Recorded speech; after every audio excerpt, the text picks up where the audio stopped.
She put a pot on she hair and gone. Them a the first one out on the dam. Basket on she head, bucket in each hand. Hold up on she frack, I wanna she grandson. To the market, them a go. For the morning, the day is dawning. For cockcrow to give the villagers a warning.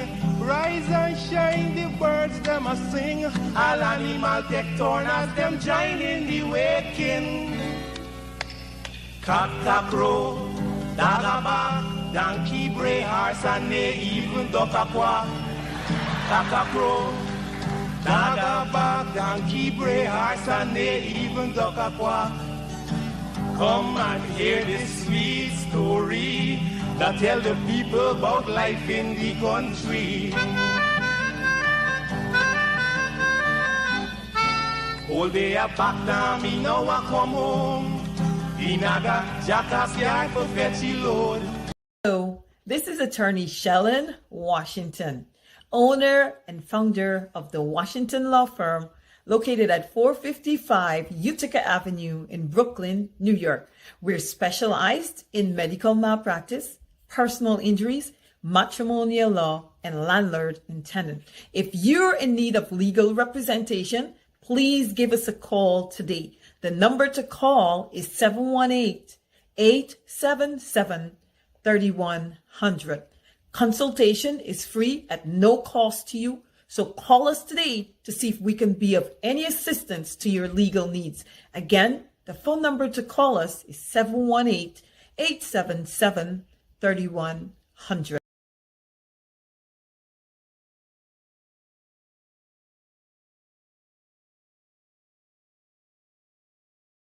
If you are looking to have your statutory declaration, affidavit of income, identity, damage or lost passport, lost license, tenancy agreement, agreement of settlement, power of attorney, last will and testament, and certification of documents, then you need to visit the Alistair Collins firm, located at the Kellyan Mall, 162 Lamaha Street in Georgetown, between Camp and Waterloo Street. Alistair Collins is a commissioner of oaths and a justice of the peace. Make certain you visit him or call for more information at 649-6410 or 685-6448 or 503-1451. And there's adequate parking available.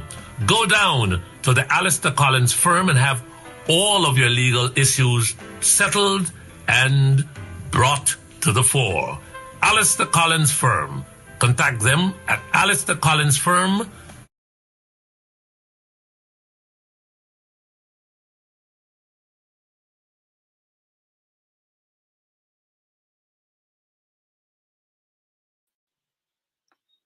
Hi, good evening all. Pleasant to be in your company this evening.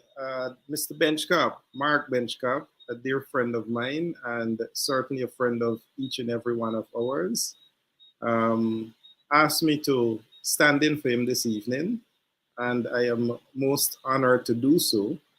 Before I get going, however, to outline the nature of what this evening's program, our show this evening would be like, let me take this opportunity to extend to Mark and his family, on behalf of my family and myself, our sincerest condolences to him and his family on the passing of his aunt. Besides that, I know he also had an exam today, so I wish him well, much success with that. And it is for these reasons he would have asked that I give coverage for him this evening. So it was indeed a late notice, but I guess what Mark is doing on Benchcap Radio early this year, and I believe late last year, we had started to discuss having a program that will have my involvement, where I will give support to the radio station, where I'll give support to 107.1, to have my own program and to design it in a manner that address many of the issues, current affairs, but more from a political perspective and bring in some international dynamics. So for those who are unaware, my name is Sharma Solomon. I am your guest this evening, and it is good to be in your company. This 1 hour, I will bring to you a few matters that I believe I earlier addressed, but I believe they are so important for us to review them that I want to take the opportunity just to bring some more emphasis on how we are viewing these issues in the news, in our current affairs, from a political perspective, and how, as a people, we can address them so that they are in our interest and benefit. And I will start, because this evening I want to outline a few issues. We will deal with the issue of elections and more so the list. We covered this a few nights ago on Dr. David Hines' program, including Mr. Benchcott, myself, Mr. Kadaki, and Adam Harris. And I believe it is a very relevant issue to bring back to the table so that we can have further discussions on it. We will also address the issue of the unions. I want to make a very important point on the trade union movement in general, but in particular the Guyana Teachers Union, knowing that they will be having their elections shortly. In fact, it would have already begun and should conclude on the 4th of April, the 14th of April, sorry. So I think it is important for those matters to also be addressed. I saw early in the news the statement made by Gawu with regards to the Minister of Labor and a particular statement he made on GlobeSpan News program last evening. In fact, this week earlier, with regards to where you see trade unions and their quest to be a part of the dynamics of changing how structurally Guyana is representing workers and representing labor in general. We will also touch on the issue of crime. I think it's very important that we address law and order. Knowing for a fact that we had recently our annual police conference, I want to pick up a matter that I heard Mr. Paul Slow earlier mentioned with regards to the hierarchy of the police force and in a very cultural, structural, sociological way, how those things are affecting law and order and where we see crime affecting every single sector within our society. Also, with regards to law and order, we saw the stats from the police recently showing where dangerous and serious crime within our society lies. And only recently, within this past few weeks, we saw the US State Department, in fact, coming through the US Embassy, issuing advisories to their citizens. And I think that in itself contradicts the sort of impression being given with regards to where we stand with crime and law and order.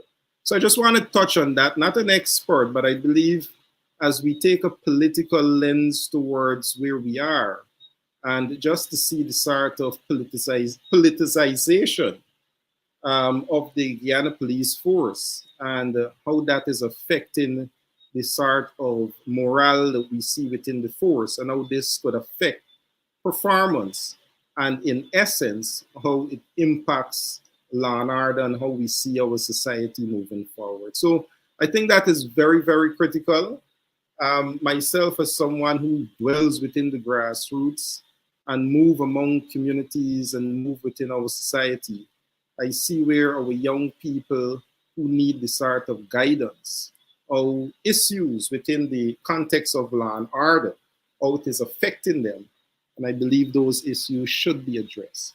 The other issue I think is very important to look at this moment would take some into consideration, some aspect of foreign policy.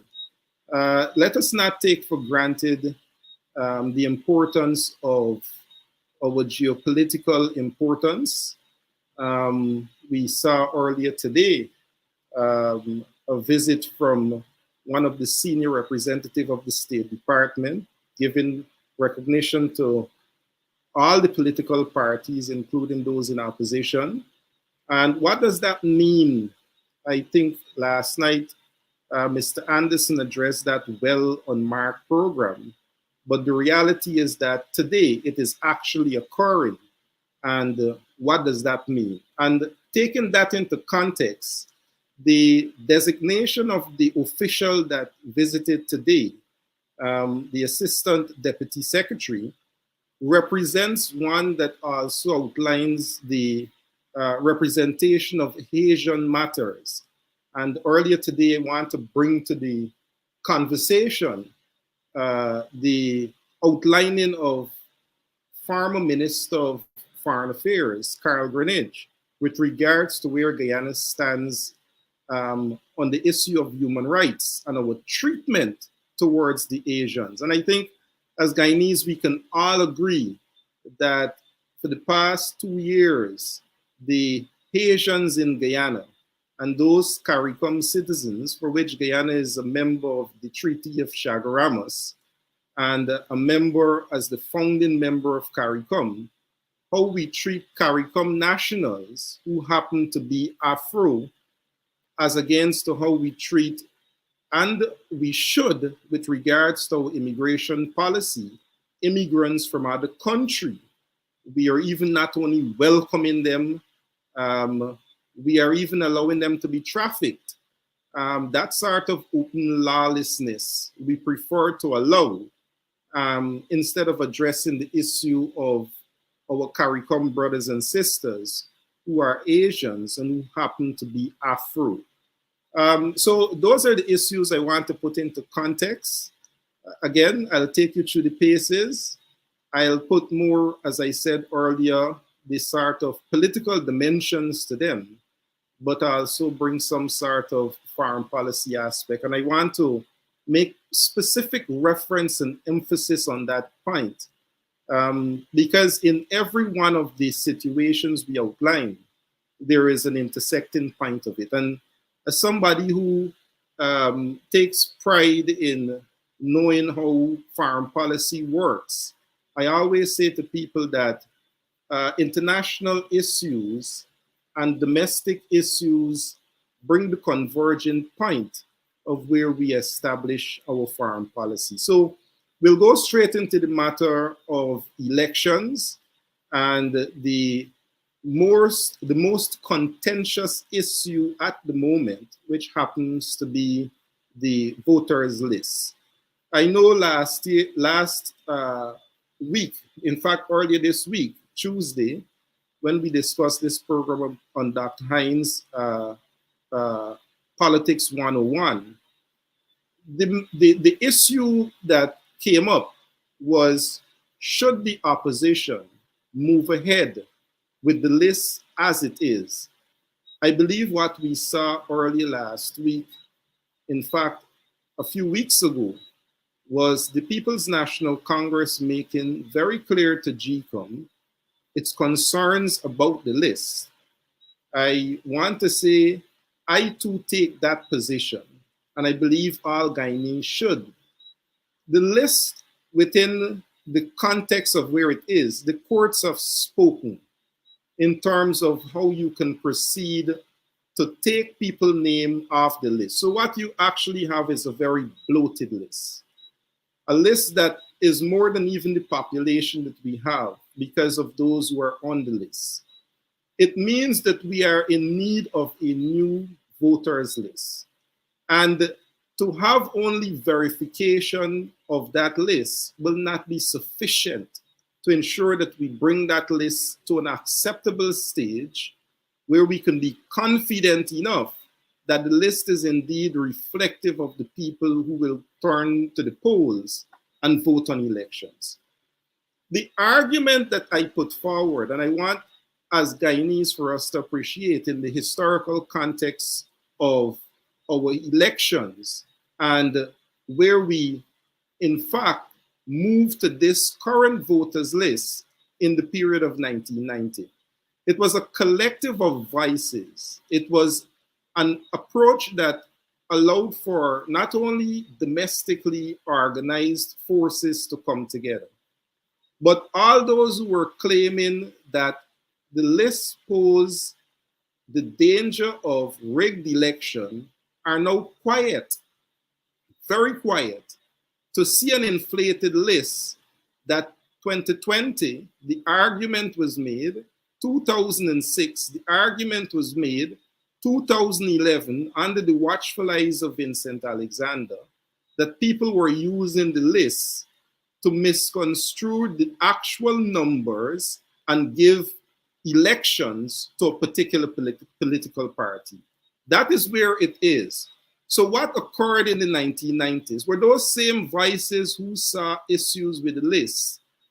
The same approach I would propose to be taken now, where we move to the legislative powers, both the People's Progressive Party, the People's National Congress, and in fact the coalition as a collective, to have constitutional amendment done, especially as it relates to GCOM and our electoral system.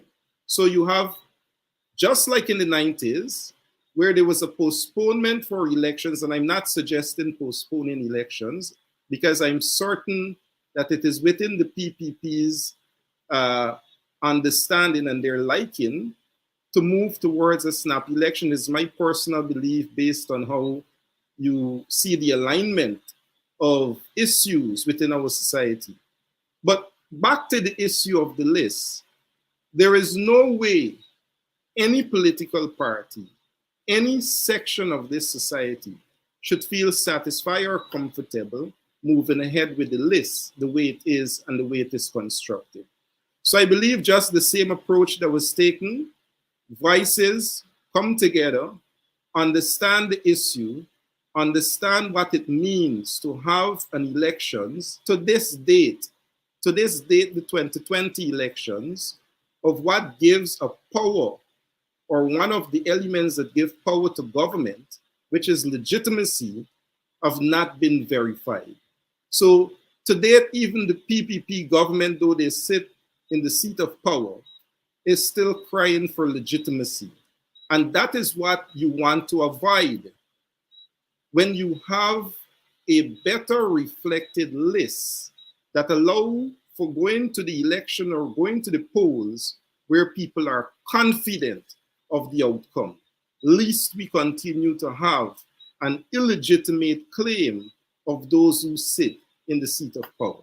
So that would be my first suggestion, that there must be legislative amendment to GCOM with regards to the issue of reforming the process, just like in the 90s, where we allow for reforms to include things such as counting at the place of poll and ensuring we have a new elections, a new voters list.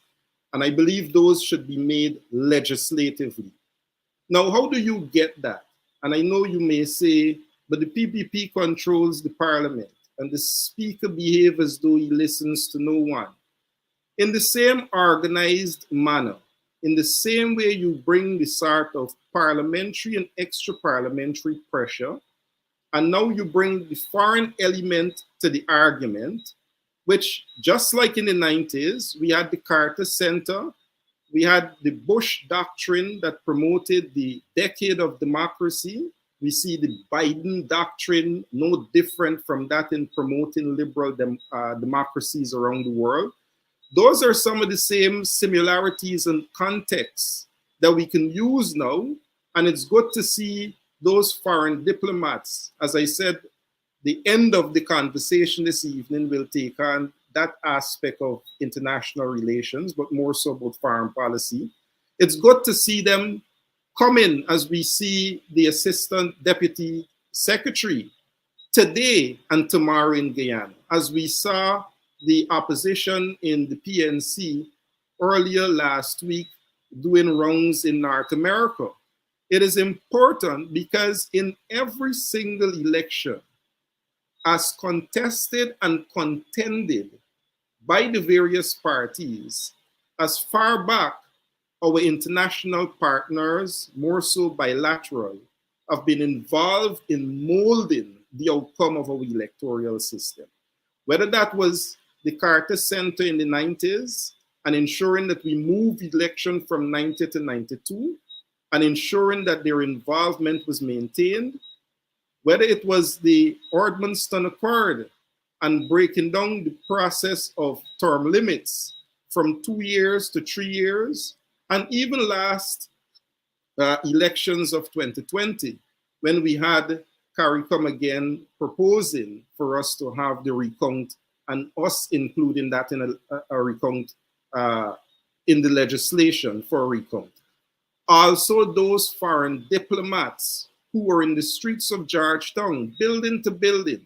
So the point is, outside of moving to have legislative pressure so that we can reform issues at GCOM, and people may say, but a stubborn PPP may not allow that.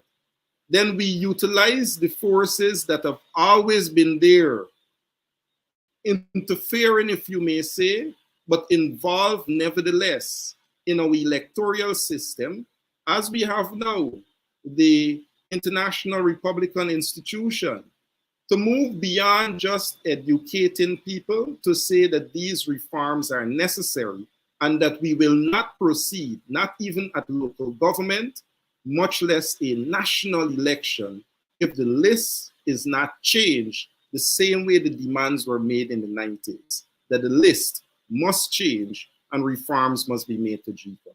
So I believe that is very important for us to know, that as much as we look at all the issues affecting us in Guyana, the issues that we want to be addressed will only be addressed based on our ability to have the sort of government that will be able to address those issues. And to date, look around in the systems that are affecting us as a nation. And with that being said, we'll move straight to the issue of the trade union movement. That you had a few days ago, the Minister of Labor, and rightly so, I saw Gawu today, ensuring that the Minister of Labor understand what is most important in the society to date. Downplaying not only the importance of the trade union movement and where trade unions stand as it regards to us as a society and the representation of labor, but playing down what is most important to the trade union movement and to the labor and workers in Guyana, which becomes wages and salaries. The Minister of Labor is saying, so first I'll address where the minister and where the government stands. And it is important that every single Guyanese, whether you are a contract worker, whether you are on the fixed establishment, whether you work as the minibus association, which I know have a union, it is important that once you give labor in this society, to appreciate the importance of the union. And I'll give just a brief historical understanding so that the minister could appreciate just where the union stands now when he intends to make certain claims of the irrelevance of the union now. Trade union movements birthed the political movements across the Anglo-Caribbean. Trade union movements. It was the movement of the working man and woman in the quest for the anti-colonial struggles that brought out people to understand that their labor is with value. And having value for their labor, they said to the colonial masters that you have to compensate us better coming out of the era of slavery. You have to pay us better, you have to treat us better, the condition for working must be better. But labor went beyond that. Labor recognized that the laws were being made in the legislation. The laws were being made in the legislature, and they had to be part of the legislature. They have to ensure they get involved to be part of making the decisions beyond articulating their concerns. So Labour got involved in politics. It was the first set of people who got parties together.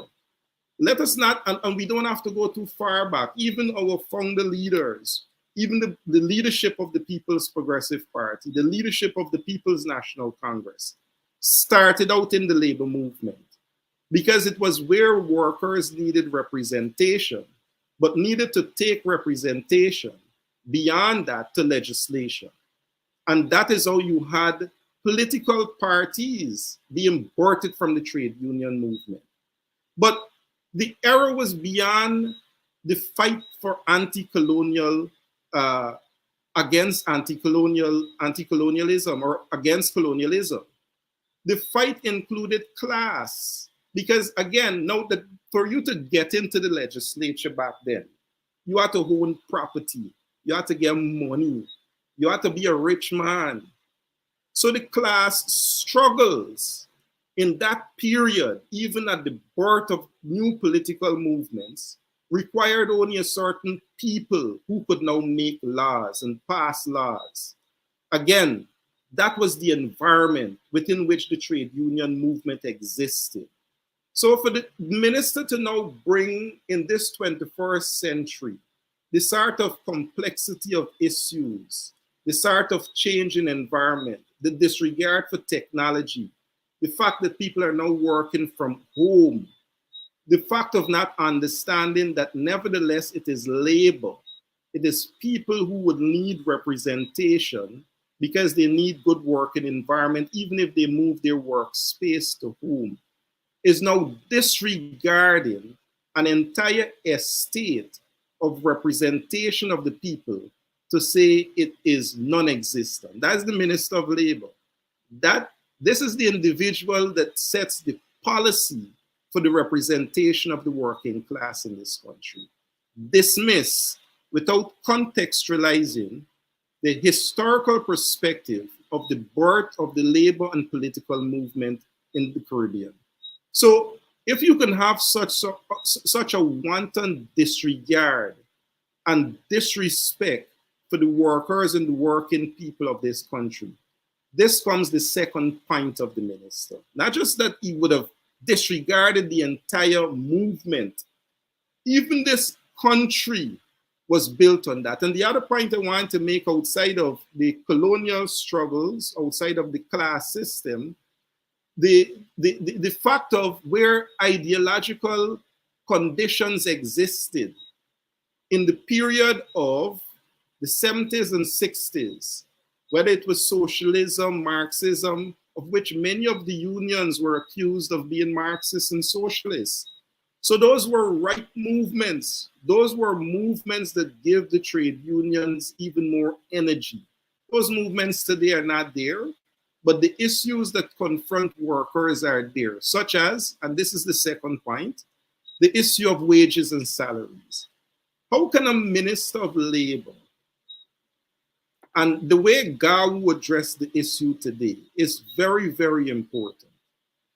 Minister of Labor is going to say to this country, where people are going through this sort of hardship, where every day you get up, cost of living is attached to some different commodity for some reason, whether it is because of the COVID pandemic, whether it's because the war in Russia and Ukraine, wheat gone up, greens gone up, whether it's climate change and flooding.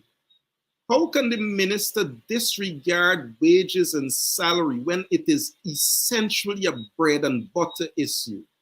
That labor is outdated because all they can come to the employer to ask for is more money.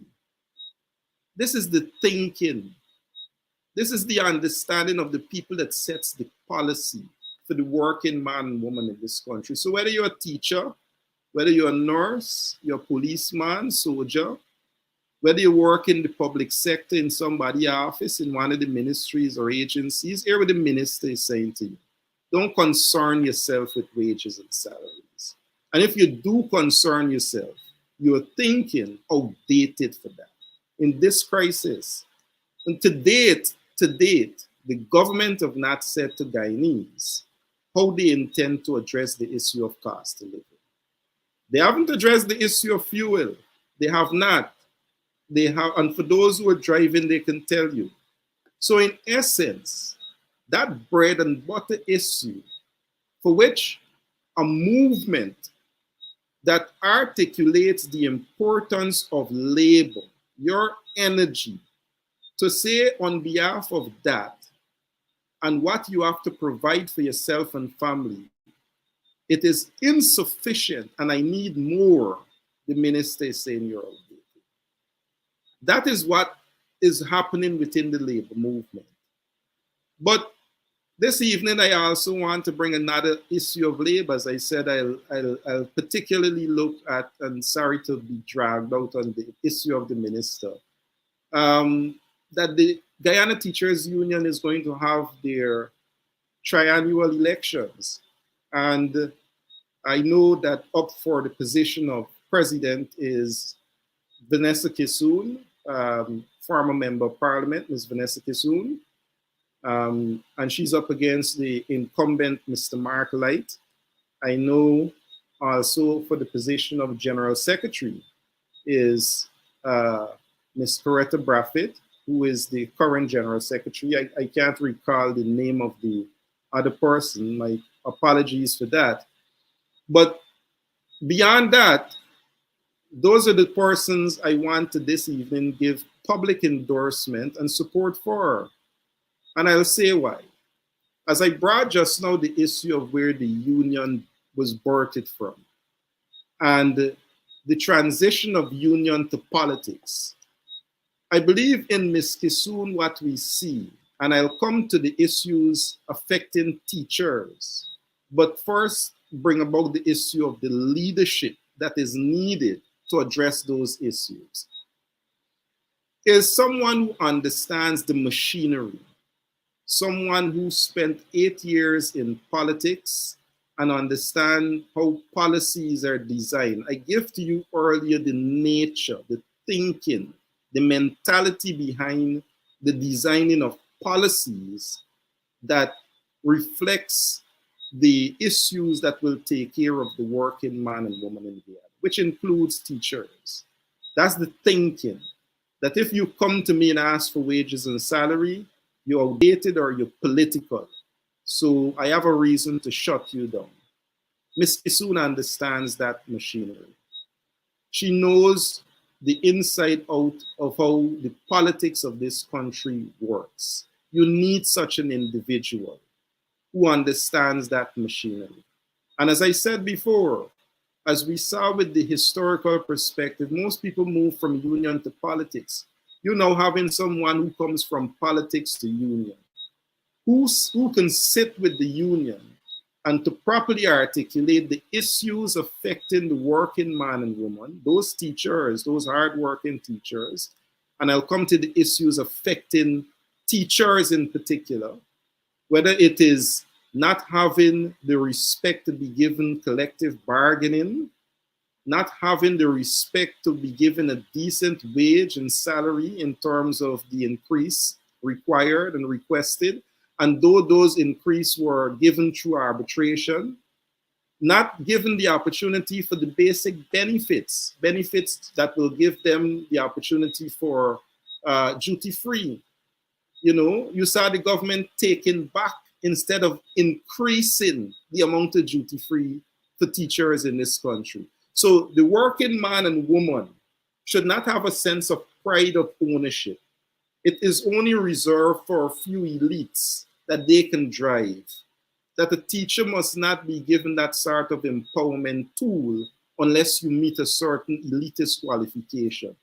That is what you need a union to argue on your behalf. You want benefits in the area of housing. Those are some of the things affecting teachers. There is no way a government could not understand the importance and value of a sector that allows a country to call itself a developed country based on an educated. It was only today Robert Passad is saying that we need 100,000 workers. And our issue is because we don't have properly educated people. Now, how can you then treat the people who are to ensure that this nation is developed on their backs in a manner that those benefits, such as housing, is not given the sort of priority that people can feel empowered, that they can bring that sort of equity of benefits, of where people can be.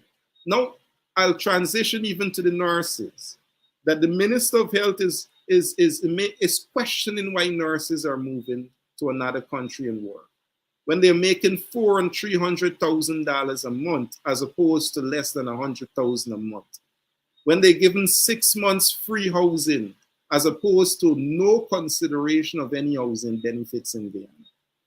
Those are the sort of things you need a union to articulate on your behalf and to understand where the government can find these things for you as teachers. And I believe well positioned for that task would be Ms. Kisoon and Ms. Braffett, who work to understand just what they're up against. But beyond that, I know the claims would be made, but people are politically aligned. Well, if you know the record of both Ms. Kisoon and Ms. Braffett, while the coalition government was there, they were in the streets picketing, they were in the streets making noise, they were in the streets demanding for the same sort of demands they're making of this government. That is the sort of unbiased, not hypocritical, but straight shooting individual you want in terms of representation. So on those principal issues, on those understanding of where the union finds itself, where the government through its policymaker, principally being the Minister of Labor, understand and see the trade union as a movement, non-existent, and minimizes their concerns as wages and salaries to be insignificant, then the sort of thinking and representation you want would be people who understand that sort of machinery. And I believe it's very important that Guyanese start to give some understanding of the significance of the trade union movement. It is deliberate what the government is doing to the trade union movement. And every effort that would have been made to break the movement in pieces because they have no respect and regard for labor, for the value of what the working man and woman and the working class in this society. This has easily become an elitist society that is slowly producing oligarchs of rich and super rich, while the people who in the morning got to send their children to school got to figure out how to increase $100 more for a bag of bread and have to think about how they put extra meal on the table because it's extra value for anything that you go to the supermarket. That's the state of this country. And we're doing all of that in the context of a booming oil-rich economy. That's what we're doing this in the context of. So outside of all of that insignificant behavior that the minister is given to union, they have not even considered the new and changing dynamics. We have just emerged from a COVID pandemic. The working class would have been battered by this pandemic. We have just found ourselves with a newfound wealth, oil resource. We see the argument of insurance. We see the argument of the treatment of workers. And the Minister of Labor have not crafted how are we going to move forward as a nation to address these new dynamics.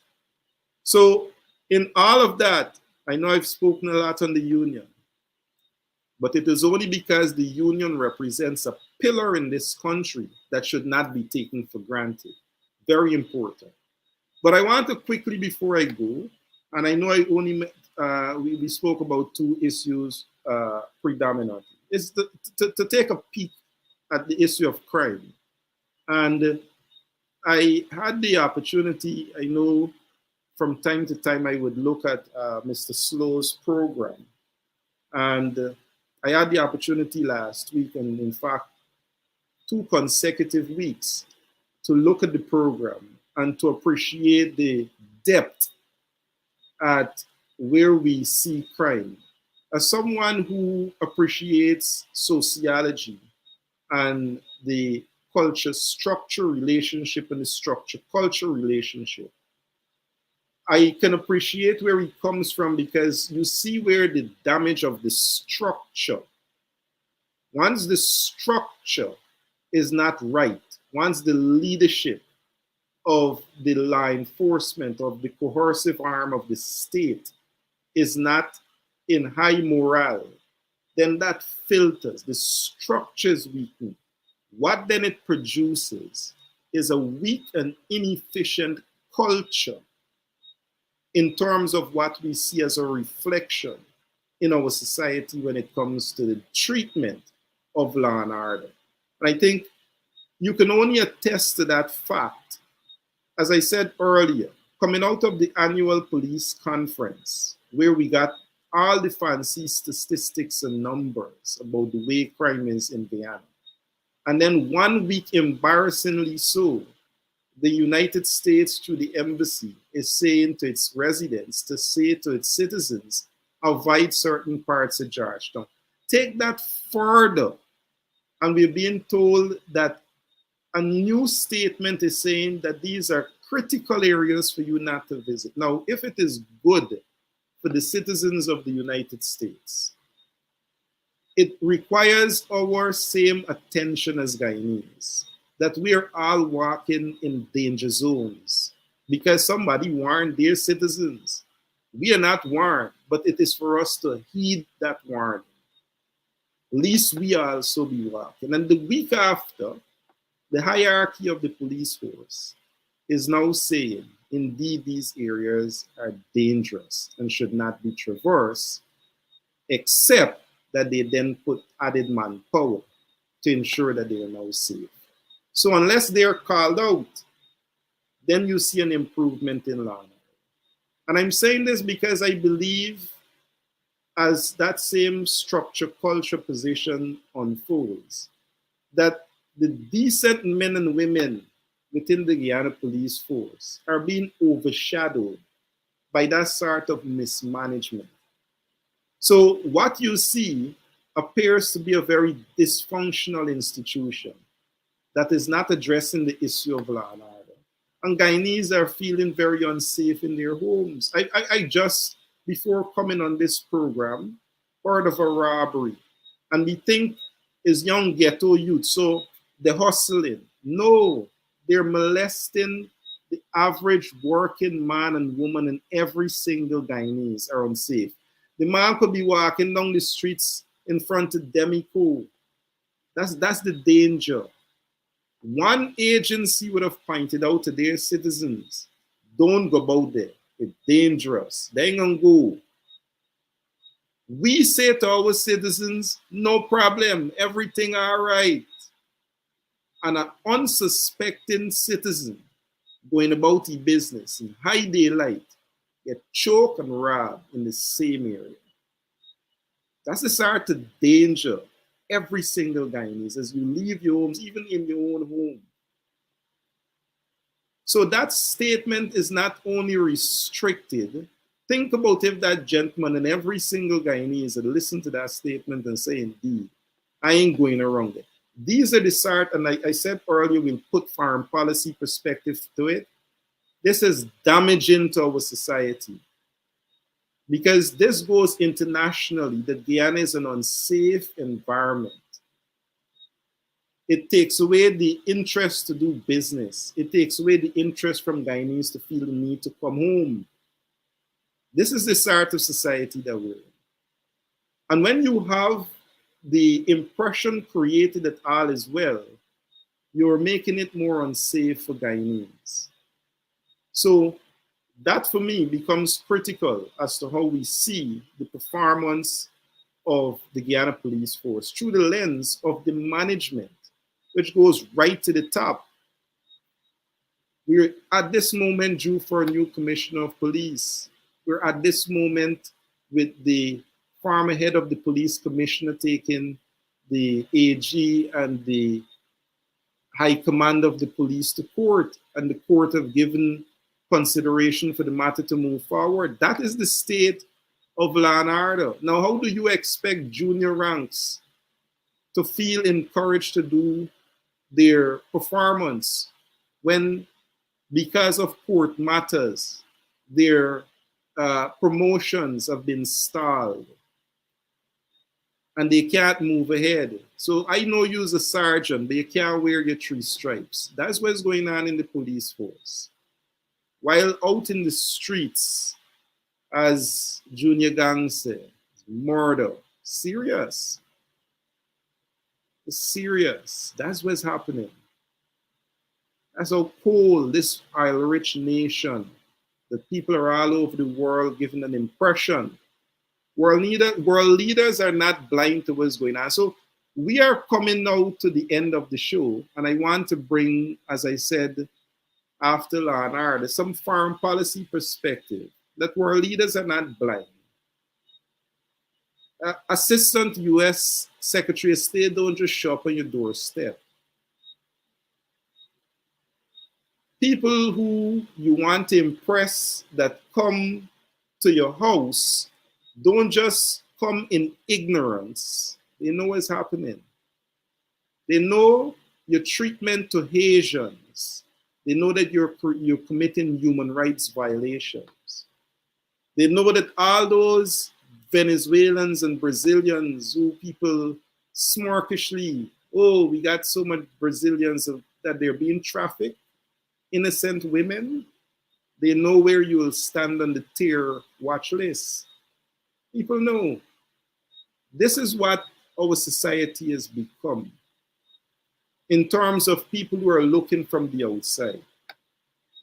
But we must remember as Guyanese where we stand and how we see ourselves first as a sovereign nation, but also where we stand as a citizen, a nation within the world, whether that is within the context of CARICOM, and as much as we can say about Mia Mottley, or impressions were very well given with regards to where she sees the government and their behavior.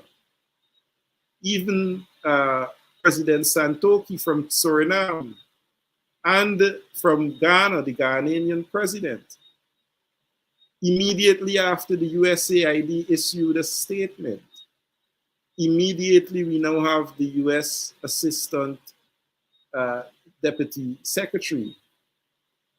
We have engagements more frequent with the opposition parties.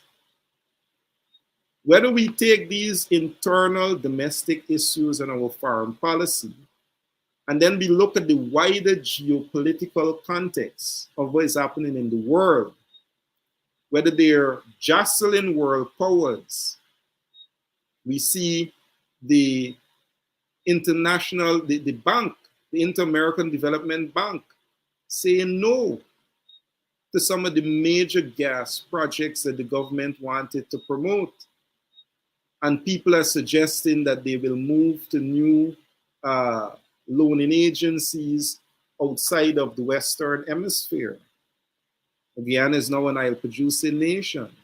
So these are very important times for Guyana as it relates to geopolitics and domestically with regards to our multilateral and bilateral relationships with countries. And I want to commend Mark. I know both him and Mr. Anderson, they're doing a fine job in giving Guyanese foreign policy directive and perspective on how we should view some of these issues. But notwithstanding why that becomes very important for Guyanese to pay interest, it is because, as in 2020, it is foreign partners, and now the PPP, the government, cannot pretend as though they're not listening, that they're violating the rights of Asians, and they're breaching CARICOM protocols through the Treaty of Chaguaramas. Because you can't ask these partners to look at those same treaties and implement the protocols when you feel there is breach for elections, and you want to disregard some of these protocols. It is the same we see within the argument of the local content that is taking place between Carl Greenidge and I saw Member of Parliament Datadin, that we can opt out of CARICOM. That might be wise to some people. We can decide what we want to do, but it can be good when we didn't get. We have to know to get the best diplomats to ensure that Guyanese benefits as much as we ensure we maintain our international commitments. Because the argument is, if people see that you're not worthy to keep your word in one treaty, then how can you sign more international treaties and be taken seriously? So don't think people are not paying attention to the government internationally, they're handling these matters, whether again, domestically and our engagement with our multilateral and bilateral partners, and where it stands in a geopolitical sense of the movement of power dynamics, of where we will go if we are going to go outside of the hemisphere and look for new partners, as we see the president at this moment in Asia and in the Middle East. So let me take the time to say to each and every one of you, I want to thank you for the opportunity to stand in this evening for Mark. Again, let me express to him and his family my sincerest condolences on behalf of my family and I on the passing of his aunt.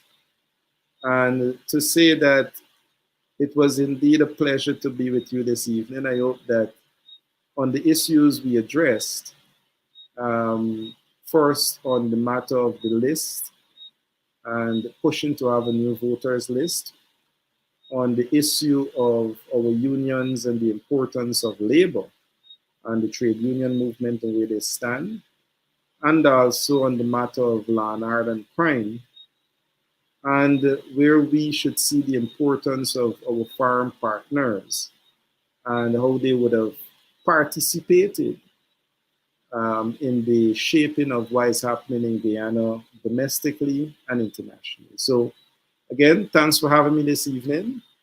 I pray Almighty God take care of you all. And I don't see the operator, Lemon, to take me out this evening, but I guess it's just for me to say, just look forward. Just look forward. Mark and I, we are working on that program. And I think this was just a warm-up for Mark.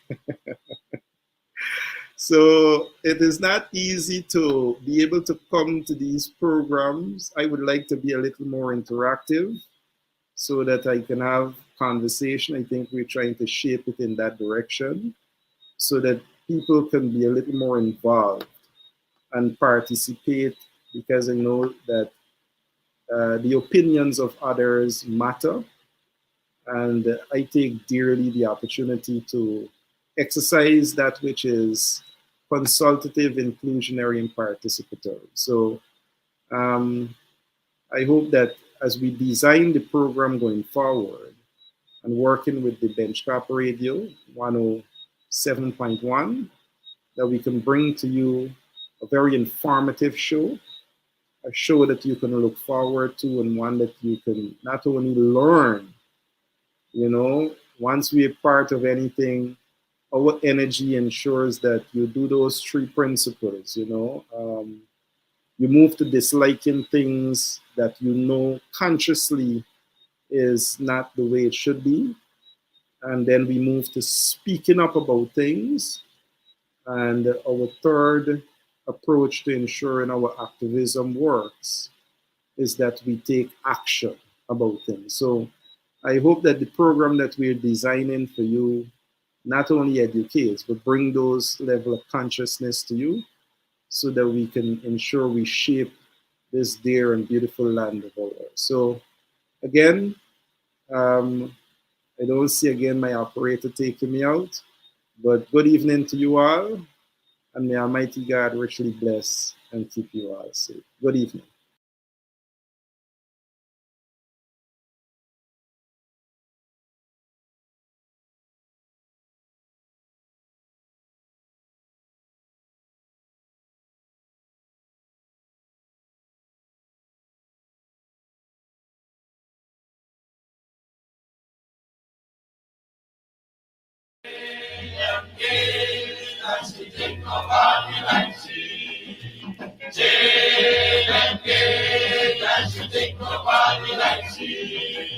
Run up over down something, rock away, run up over down. Run up over down something, rock away, run up over down. Jane Gay, and she take nobody like she. Jane Gay, and she take nobody like she. Run up over down something, rock away, run up over down. Run up over down something, rock away, run up over down. Jane and Jane, and she rocks her body with high. Jane and Jane, and she rocks her body with high. Run up over down something, rock away, run up over down. Run up over down something, rock away, run up over down. Jane and Jane, and she walk up in living style. Jane and Jane, and she walk up in living style. Run up over down something, rock away, run up over down. Run up over down something, rock away, run up over down.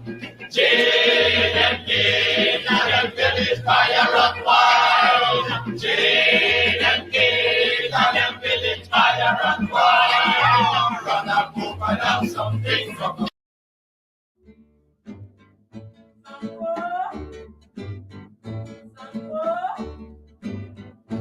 Sanko boy, you better run.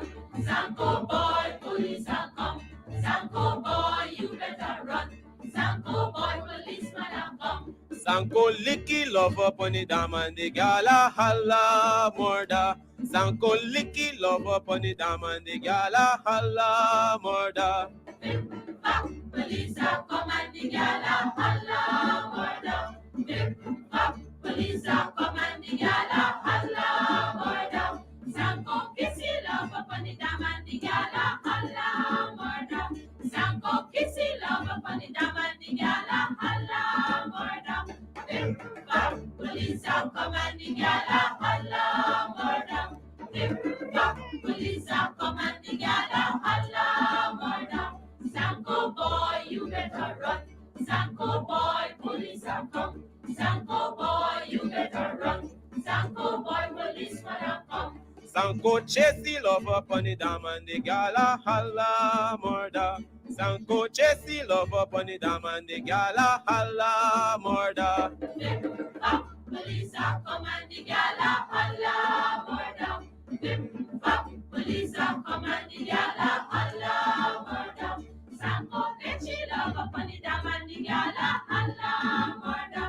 Sanko catchy love up on the dam and the gala holla. This is attorney Shellen Washington, owner and founder of the Washington Law Firm, located at 455 Utica Avenue in Brooklyn, New York.